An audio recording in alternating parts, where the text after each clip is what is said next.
আপনি বলছেন যে আপনি আপনার মেয়ের জামাই মানে আমারে যৌতুকের টাকা দিছেন, কত দিছেন? 5 লাখ। আচ্ছা, 5 লাখ টাকা আপনি আপনার মেয়ের জামাইরে দিছেন। 5 লাখ টাকা কই পাইছেন আপনি? কই পেছেন মানে? এই আমরা কি ফকিন্নি? আপনি ফকিন্নি নামে তন্নি সেটা জিগাই নাই, জিগাইছি টাকাটা কই পাইছেন সেটা বলবেন। কেন ভুলে গেছস? আমার জামাইয়ের পেনশনের টাকা তুইলা দিছি, তখন মিনার বাপ বাচ্চা ছিল। তো ভালো পেনশনের টাকা তুইলা দিছেন মানে কোত্থেকে তুলছেন? নিশ্চয়ই ব্যাংক থেকে তুলছেন। হ্যাঁ, স্যার, টাকা যেহেতু ব্যাংক থেকে তুলছে, তাহলে তারিখ অনুযায়ী ব্যাংকে খোঁজ খবর নিলে তো এটার প্রমাণ পাওয়া যাবে যে ব্যাংক থেকে তুলছে কি তোলে নাই। আপনার আর একটা অভিযোগ ছিল যে আমি আপনার মেয়েরে পিটাইছি। তা আপনার মেয়েরে আমি কতদিন পিটাইছি? আমি কি গণ্য রাখছি? প্রত্যেকদিন পিটাইছস। প্রত্যেক দিনই পিটাইছি। আপনি নিজের চোখে কয়বার দেখছেন? কমপক্ষে 8-10 বার নিজের চোখে দেখছি। 8-10 বার দেখছেন। তো শেষ যেদিন পিটাইছি মানে যেদিন আপনার মেয়ে চলে গেছে সেদিন তার আমি কি দিয়ে পিটাইছি? কি দিয়ে পিটাইছি মানে? ওই যে লাঠি দিয়ে পিটাইছে। লাঠি? মানে লাঠির মতো একটা কিছু, আমার না ভালো করে মনে নেই। আপনি মামলা করছেন আপনার মেয়ের আমি পিটাইছি, আপনার মামলার বিষয়ই এইটা, অথচ কি দিয়ে পিটাইছি সেটাই আপনার মনে নাই। এত বড় গুরুত্বপূর্ণ বিষয় আপনি ভুলে গেলেন। না না না, মনে পড়ছে মনে পড়ছে। হাতুড়ি দিয়ে পিটাইছো। আর এটা তো হলো বড় কথা না। কি দিয়ে পিটাইছো, হাতুড়ি দিয়া না বাঁশ দিয়া, এইটা হলো বড় কথা না, আসল কথা না। আসল কথা হইলো তুই আমার মাইয়ারে পিটাইছস। তা হাতুড়ি দিয়ে পিটাইছি আমি, ঠিক আছে। তা হাতুড়ি দিয়ে যদি আপনার মায়ের আমি পিটাই, আপনার মায়ের যে শরীর তাতে তো তার আহত হওয়ার কথা, জখম হওয়ার কথা। কোথায় কোথায় জখম হয়েছে? কি জানি, আমি দেখিনি, ভালো করে দেখিনি, মনে নেই। আপনি দেখেনই নাই, মামলা করছেন আপনি। আচ্ছা যাই হোক, হাতুড়ি দিয়ে পিটাইলে তার আহত হওয়ার কথা, হ্যাঁ। তারা হাসপাতালে নেওয়ার কথা। হাসপাতালে কি নিয়েছিলেন? না হাসপাতালে নেন নাই? না, মামলা কোন সময় করছেন? ওই যে বাড়ি থেকে যাই পরের দিন থানায় যাই মামলা করছি। স্যার, আমার স্ত্রীর আম্মারে আমার আর কিছু জিজ্ঞাসাবাদ করার নাই, আপনি তারে বসতে বলতে পারেন। আর আমি আমার স্ত্রীর সঙ্গে কিছু কথা বলতে চাই, মানে কিছু জিজ্ঞাসা করতে চাই, যদি তার একটু ডাক দেন। আচ্ছা ঠিক আছে, আপনি বসতে পারেন, বসেন। নুরুল আমিন, স্যার। মিনু ম্যাডামকে নিয়ে আসো। ঠিক আছে।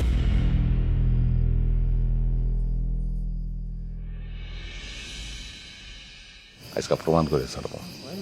আরে দূর, কি কিছু হইব না, চিন্তাই করো না। স্যার, স্যার আমি আমার মেয়েরে নিয়ে আসি। আপনি বসেন, আপনার মেয়েকে আনতে আমার লোক গেছে, চুপচাপ বসেন আপনি।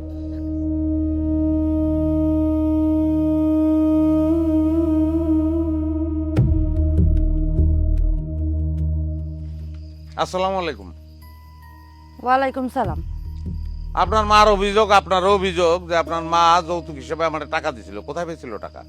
আমার মা তো টাকা দেয় নাই, টাকা দিছিল আমার বাপে। জমি বিক্রি করে টাকা দিছে, বুঝলা গেছস? আরে ও কিচ্ছু জানে না, জানে না। টাকা তো আমি ওর আব্বা মিল্লা পেনশনের টাকা দিছি। আপনি যদি আরেকবার কথা বলেন তাহলে কিন্তু আমি আপনাকে সালিশ থেকে বের করে দেবো। বসেন আপনি। তাহলে জমি বেচা টাকা দিছে, তো জমি কার কাছে বেচছে? জমি ওই যে আমাদের পশ্চিম দিকের জমিটা বেশ লইছে আমার চাচার কাছে। আপনার চাচার কাছে বেচছে? হ্যাঁ আপনি শিওর? হ্যাঁ। স্যার, যদি তার চাচার কাছে বেচা থাকে জমি, তাইলে তো তহসিল অফিস বা ভূমি অফিসে যদি খোঁজ খবর নেওয়া যায় যে আসলেই জমি বেচা কিনা হয়েছে কিনা, সেটা তো জানা যাবে স্যার। আপনার আম্মার অভিযোগ, আপনারও অভিযোগ যে আপনার আমি পিটাইতাম। হ্যাঁ, কি দিয়া পিটাইতাম? আমার রড দিয়া, এত বড় একটা রড দিয়া আমার পিটাইতো। আরে না না না না না না, ও কিচ্ছু জানে না। ও জানলো কেমনি কি দিয়ে পিটাইছে? হ্যাঁ, ও কিচ্ছু মনেও থাকে না। আর তাছাড়া তারে এত মারা মারছে, মারতে মারতে মারতে বেহুশ করে ফেলাইছে। ওই তুই কি জানোস না? তুই তো ভুলে গেছস। মানে ওরে হাতু। আপনি চুপ থাকেন, আপনাকে না চুপ করে বসতে বলেছি। বসেন বসেন। স্যার, আমি তো ভুলে গেছিলাম, আমার তো রড দিয়া না হাত দিয়া পিটাইতো। তিনজন মিল্লা আমার যে মারাটা মারছে, শুধু আমার না আমার মারেও মারছে। কিল ঘুষি লাথি কি বাদ রাখছে রে? হ্যাঁ, রাইতে বেলা বাইর থেকে বাইর করে দিছে আমারে। স্যার, কথাগুলা একটু কষ্ট করে মনে রাখেন, আপনারা সবাই মনে রাখেন। তো শেষ যেদিন আপনারা আমি মারছি, হাত দিয়া। হ্যাঁ তা মারার পরে আপনারা যে বাইরে গেছেন, ডাক্তারের কাছে গেছিলেন? হ্যাঁ গেছি না, ডাক্তার ওষুধ ছাড়া কি আমার ব্যথা কমতো নাকি? পরে ডাক্তারখানা থেকে পরের দিন মামলা করতে গেছি। স্যার, আমি মনে হয় এখন আপনার বিচার করার জন্য যথেষ্ট রসদ আপনারা দিতে পারছি। বাকি কথা স্যার আপনি বলেন। বসেন আপনি। জি স্যার। আপনি মামলা করেছেন, খুব ভালো কাজ করেছেন। মামলা আপনি করতেই পারেন, কিন্তু আপনারা মা মেয়ে মিলে এতক্ষণ যত কথা বলেছেন, কোনো কথা মামলার অভিযোগপত্রে লেখা নেই। জি। অভিযোগপত্রে কি লেখা ওটা তো আমি কইতে পারুম না। এটা কি ধরনের কথা বলছেন আপনি? আপনি বাদী হয়ে মামলা করেছেন, অথচ আপনি বলতে পারবেন না যে অভিযোগপত্রে কি লেখা ছিল? অভিযোগপত্র তো আমি লিখি নাই, তাহলে কে লিখেছিল? থানার মধ্যে একটা লোক, কিন্তু মনে হয় না সে পুলিশ। ইন্টারেস্টিং। এই লোকের সাথে আপনাদের পরিচয় হলো কি করে? মানে আমি বলতে চাচ্ছি যে থানায় আপনাদেরকে কে নিয়ে গিয়েছিল? আপনি বসেন, আপনি একটাও মিথ্যা কথা বলার চেষ্টা করবেন না। মিথ্যা কথা বললে আমি কিন্তু আপনাদের দুইজনকে অ্যারেস্ট করতে বাধ্য হব। আম্মা তুমি কও। আমি কমু কেন? আমি কি মামলা করছি নাকি? মামলা করছিস তুই? আমি কি জানি? আমি কিছু জানি না। আম্মা আমি তো তোমার কথায় মামলা করতে রাজি হয়েছিলাম।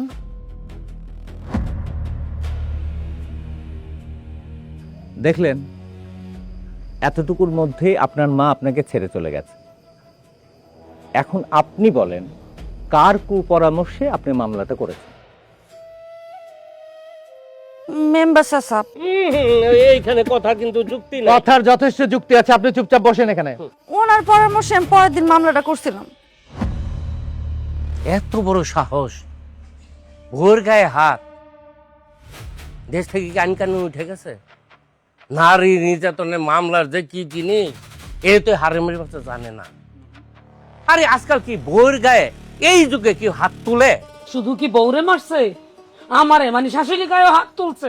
আহা রে, হাজি সাহেব দেখছেন নি আমার বিয়ে মাইরে গালটা কেমন লাল করে দিছে। সি সি সি সি সি সি সি আমগো গ্রামের মান সম্মান আর কিছু রাখলো না। আচ্ছা বিয়ান সাহেব, কোন আপনি কি সেবা করতে পারেন? বিয়ে সাহেব, আমি উপযুক্ত বিচার চাই। কথা যুক্তি আছে, কিন্তু আমি তো বিচার করতে পারবো না, আমার সেই ক্ষমতাও নাই। তাইলে এখন কি করুম? বিচার অবশ্য আমিও চাই না, আমি চাই আপোষ করতে। আপোষ চাই? এই তোমার কি মনে হয় আমরা কইলেই ওই গাউরায় তোমার লাগে আপোষ করব? তুমি যা কইবা তা সে মেনে নিব? জীবনেও না। সালিশ দরবার করলে তোমার উপর আরো অত্যাচার বাইরে যাইব। কিন্তু উভয় পক্ষরে না বসাইলে এর সমাধান কেমনে করবা মেম্বার? হাজি সাহেব, বসাবসের কি আছে এখানে? আপনি তো রতনের চিনেন না। হ্যাঁ যা কইব তাই করব। সালিশে ডাকলে হ্যাঁ আইবো? আইতো না। তাইলে মেম্বার চাচা এখন আমরা কি করুম? একটাই উপায় আছে, মামলা করে দেব। কি? স্বামীর বিরুদ্ধে মামলা করুম? মামলা করলে কি আমার সংসার টিকবো? সংসার কি আছে তোমার? তালিকার বাইতে বার করে দিত তোমারে? তোমার অধিকার তোমার নিজের আদায় করে নিতে হইব, নাইলে তো ওই যে লাত্তি উষ্টা খেয়ে আজীবন কাটার লাগবে হ্যাঁ সংসারে। মামলা করলে কি সবকিছু ঠিক হয়ে যাব? সে কি শুনবে আমার কথা? শুনতে বাধ্য। তুমি মামলাটা করো, পুলিশে দইরা নেক, তারপর কিছুদিন জেল খাটুক, এরপর তুমি আবার নিজে গিয়া জামিনে বার করে লই আইবা। এরপর দেখবা জেলে যাওয়ার ডরে তুমি যা কইবা তাই শুনবো। বিয়ে হিসেবের বুদ্ধিটা কিন্তু আমার খুব পছন্দ হয়েছে। জব্বর একটা বুদ্ধি দিচ্ছে। ঠেলার নাম বা বাজি, ওই বদমাস্টারে মামলা না দিলে লাইনে আনন্দ যাইতো না। হ্যাঁ, মামলা দিতে হইব। একদম ঠিক কইছি বিয়ে হিসেব। আমি রাজি, আমি রাজি। তুমিও কইতাছো মামলা করতে? হ্যাঁ, হেই বুঝছ না কেন? বিয়ে হিসাব, তাহলে আমরা থানায় কোন সময় যাবো? আজকেই যাবো।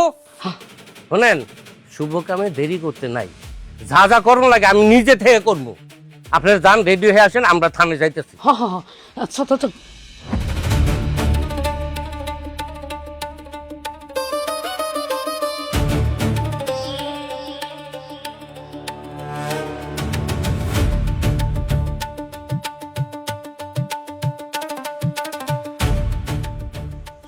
এইটা তুমি কি করলা মেম্বার?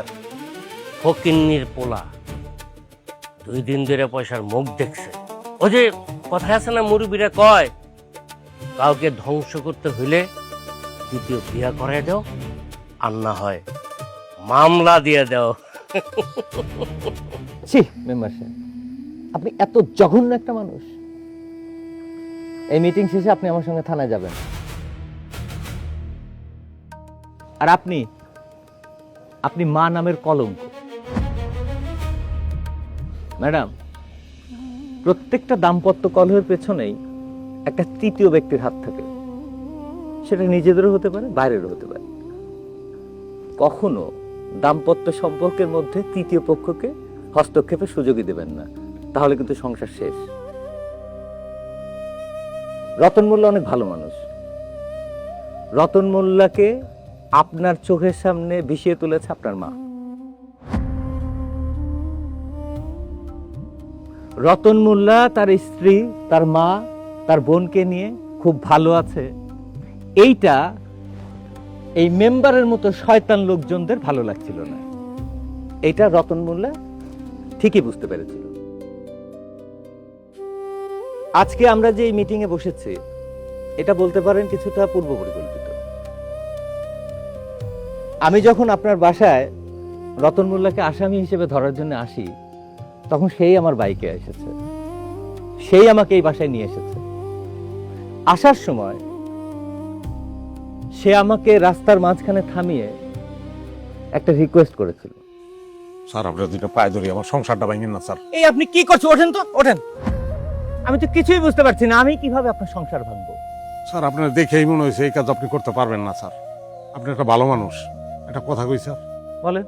আইনের কাজ কি সমস্যা বাড়ানো না সমস্যার সমাধান করা? অবশ্যই সমস্যার সমাধান করা। তাহলে স্যার আপনিও নিশ্চয়ই চান সমাধান করতে। অবশ্যই চাই। তাহলে স্যার এখন আপনি যদি আসামি ধরেই জেলে বইরা দেন, তাহলে কিন্তু সমাধান হইব না।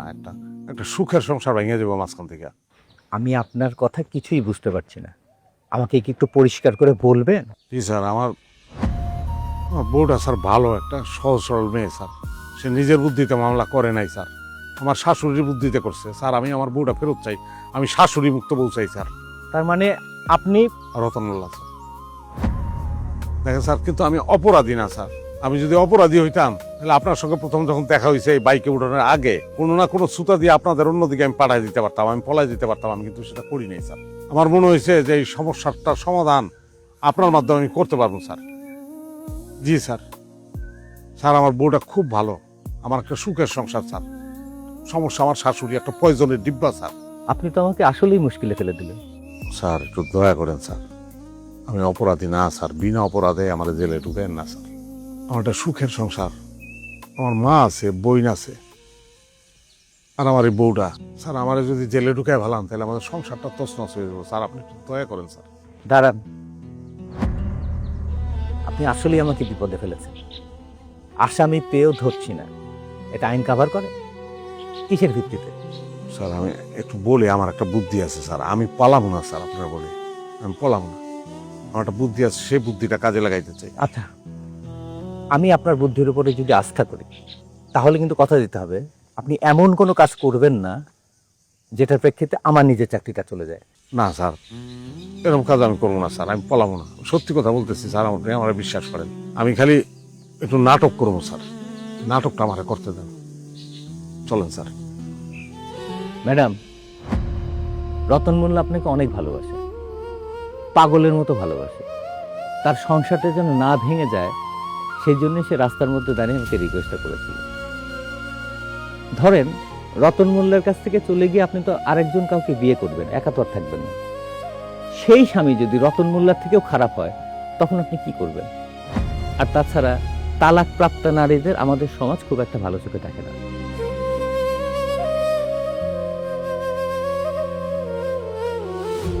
এখন বলেন, আপনি চাইলে আপনার স্বামী, শাশুড়ি এবং ননদকে আমি সাথে নিয়ে যাব। সংসার আপনার, সিদ্ধান্ত আপনার। বলেন কি করব?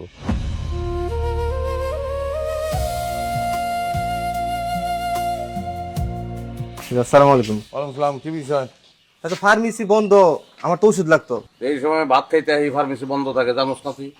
এই চিনি না দেওয়ার আগে তুমি কাপটা নিয়ে গেলাগা দেখি। ভাবি আসসালামু আলাইকুম, কেমন আছেন ভাবি? ভাবি এবার আমি রতন চাচা, রতন চাচার বউ তোমার ভাবি, কেমনে কি? চাচা ভুল হয়ে গেছে চাচা। ভুল এটা কোন ধরনের ভুল? ভুলের ব্যাখ্যা দে, কেন ভুল হইলো? আসলে চাচা হয়েছে কি, ওনারে চাচি দেখতে বিবেকে বাদে ওনার যে বয়স আর যে চেহারা মাসাল্লাহ, ওনার সাথে না আসলে চাচি ডাকটা যায় না। উনি বড় জোর কি ভাবি বা হচ্ছে কি আপু ডাকটা ঠিকঠাক আছে ওনার জন্য। না ব্যাখ্যা পছন্দ হয়েছে। তোর বাপের বিয়ে তো তুই খাইতে পারস নাই, তোর নসিবে আসছিল না, আমরা খাইছি। তোর বাপের লগে তোর মার বয়সের পার্থক্য কত? কম করিল 30 হইব। তোর মারে কি কস? আম্মা কে বয়সের পার্থক্য তো অনস। আম্মারে কি করে ডাকবি? আজকে কি আম্মারে জিজ্ঞেস যা, ওষুধ কি লাগবো? এই পেশাল পারতে পারতে তো ওষুধ ভুলে গেছি কি লাগবে। কি লেগে জানি তুই ওষুধ নিতে আইছো, সেটা আমার মনে হইতেছে না।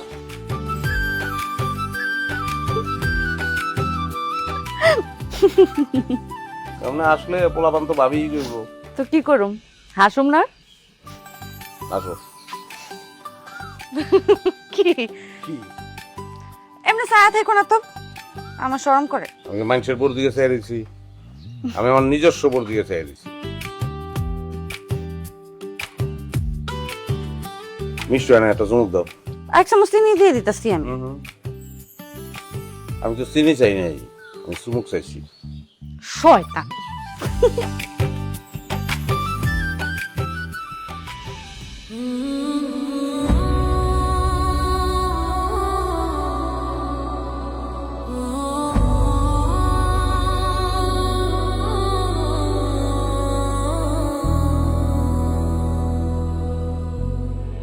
আরে এই তো আমি বাড়ির থেকে বাইরে দিতেছি, ওরে 15টা মিনিট ওয়েট করতে হবে।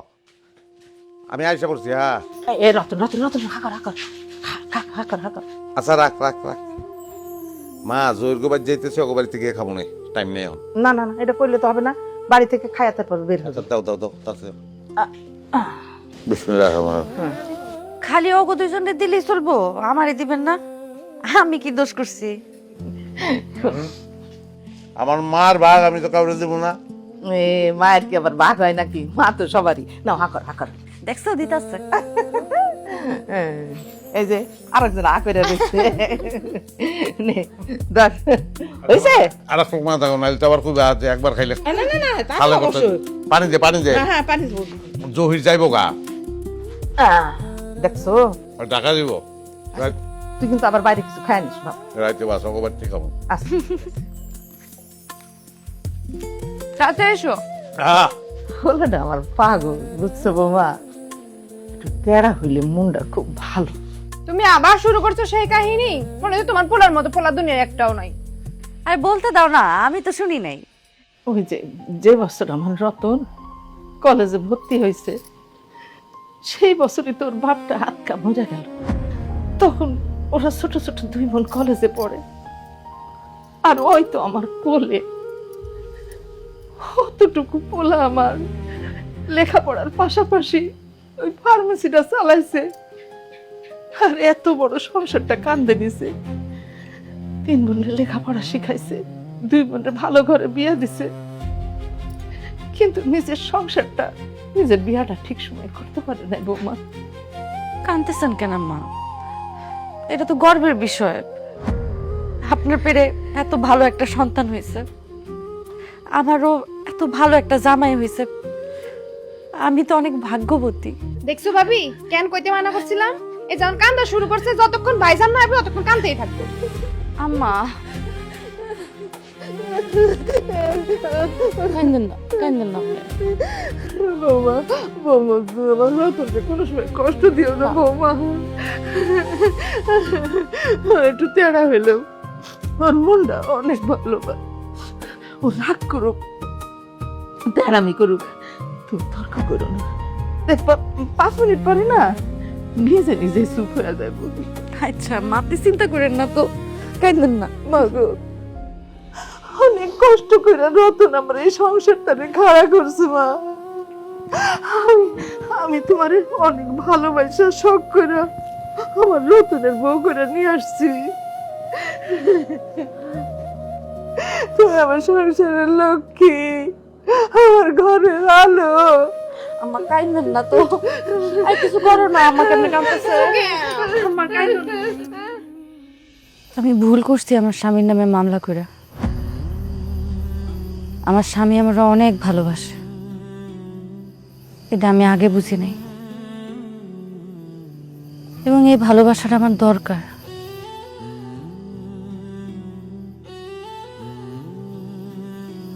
তুমি আমার মাফ করে দিও। দোষ তো তুমি করো নাই, দোষ করছে তোমার মায়। এই জন্য আমি স্যাররে বলছি যে আমি শাশুড়ি মুক্ত বলছি। দারোগা সাহেব, আপনি ইতিহাস সৃষ্টি করে দিচ্ছেন ভাই। জীবনে মেলা সালিশ টালিশ করছি, মেলা পুলিশ দারোগার লগে পরিচয় হয়েছি, কিন্তু আপনার মতো কাউরে পাই নাই।